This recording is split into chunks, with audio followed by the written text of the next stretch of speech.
সাবেক রাষ্ট্রপতিকে নিয়ে এক বিস্ফোরক বক্তব্য দিলেন তার কনিষ্ঠ পুত্র। ৮২ থেকে ৮৩ বছরের একজন বয়স্ক লোক, যিনি কিনা অসুস্থতার কারণে এখন 2 মিনিট দাঁড়িয়ে থাকতে পারছেন না, 2 ঘন্টা বসে থাকতে পারছেন না, বাধ্য হয়ে বিছানায় শুয়ে পড়েন। ওজন কমতে কমতে 54 কেজিতে দাঁড়িয়েছে, যে কারণে নিজের কোনো প্যান্ট পরতে পারছেন না, নিরুপায় হয়ে লুঙ্গি পরে থাকতে হচ্ছে। যাকে বেটার চিকিৎসার জন্য ডাক্তারগণ বোর্ড করে সিদ্ধান্ত দিয়েছেন বিদেশে চিকিৎসা করানোর জন্য।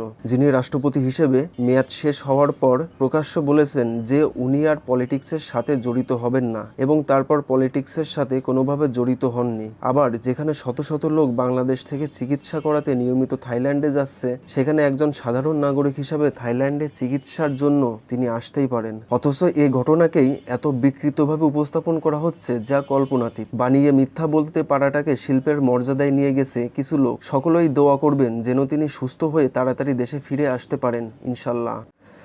সুপ্রিয় দর্শক, সাবেক রাষ্ট্রপতি আব্দুল হামিদের পুত্রের বক্তব্যের সঙ্গে আপনার মত কি? অবশ্যই কমেন্ট করে জানাবেন। ধন্যবাদ।